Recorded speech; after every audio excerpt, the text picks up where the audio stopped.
तुम मायरा को पोदार हाउस में रखने की बात कर रहे हो? मैसेज किया है अरमान, माँ बेसिकली ये कहकर गई है कि मेरी अपनी बच्ची पर मेरा कोई राइट नहीं और तुम उनकी इज्जत के आगे झुकना चाहते हो। जिसे तुम जिद समझ रही हो, बेसिकली उनको गुस्सा है, डर है। पहले दादी से चली गई, उनके पीछे तुम चली गई, अब मायरा भी उनके साथ ही है। उन्हें डर लग रहा है कि उनका परिवार उनसे दूर हो रहा है। अरमान प्लीज माँ की इस पेट्रियार्कल सोच को डर का नाम देके डिफेंड मत करो। उन्हें ये लगता है कि बेबी पर पापा की फैमिली का हक है, मेरा कोई हक नहीं। ऐसा कुछ नहीं है अबीरा, हम लगातार उन्हें सॉरी बोलने के लिए फोर्स कर रहे हैं। पापा तो उनसे बात भी नहीं कर रहे। हम सब उन्हें कह रहे हैं कि वो गलत है। पर वो गलत है। I agree. पर वो इस वक्त इतने गुस्से में है कि उन्हें उनकी गलती नजर नहीं आ रही। उन्हें लग रहा है कि उनकी फैमिली उन्हें खुद से अलग कर रही है। और अगर ऐसे में हमने मायरा को पोदार हाउस में रखने की उनकी रिक्वेस्ट को रिजेक्ट कर दिया तो वो और डिफेंसिव हो जाएंगे। पर वो रिक्वेस्ट कर ही कहाँ रही है अरमान? उन्होंने तो सीधा मुझे धमकी दी।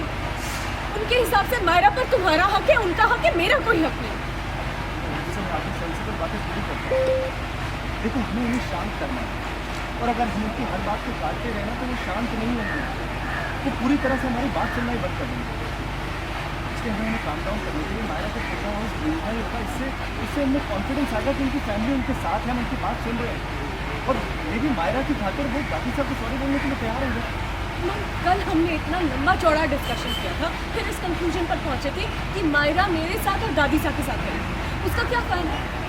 अब तुम वापस उसे पोदार हाउस ले जाने की बात कर रहे हो। तो माँ की बिना वजह जिद की वजह से मायरा की लाइफ को पेंडुलम क्यों बनाए जा रहे हो? कभी यहाँ कभी वहाँ। अरमान, बच्चे ना डेलिकेट प्लांट्स की तरह होते हैं। उन्हें बार बार एक जगह से दूसरी जगह अप्रूव करें, उनकी ज़मीन बदले तो वो ठीक से ग्रो नहीं कर पाते। इसलिए मैंने बोला था कि हमें अलग अलग नहीं रहना चाहिए। फिर वही बात, मैंने कहा ना, दादी साहब को अकेला छोड़ना इज नॉट एन ऑप्शन। तो हम काम करते हैं, मायरा 5 दिन पोदार हाउस में रहेगी और वीकेंड्स पे तुम्हारे पास। Are you serious? क्या तुम पोस्ट डिवोर्स टाइप की कस्टडी वाली बातें कर रहे हो? और आज अगर हमने माँ की जिद मानकर मायरा को पोदार हाउस भेज दिया तो माँ को कॉन्फिडेंस तो मिलेगा, लेकिन इस बात का कि वो सही है और बाकी सब गलत है। और वो दादी साहब को सॉरी बोलने का आइडिया कम्प्लीटली कैंसिल कर दिया। ऐसा नहीं होगा बेटा। इनफैक्ट मायरा माँ के पास रहेगी तो माँ ज़्यादा टाइम तक नाराज रह ही नहीं पाएंगी। क्यों मेरी बात समझ नहीं पा रहे हो अरमान? हमारी फीलिंग बिल्कुल म्यूचुअल है। मुझे भी लग रहा है कि तुम मेरी बात नहीं समझ रही। तो दोनों मिलके क्या करेंगे?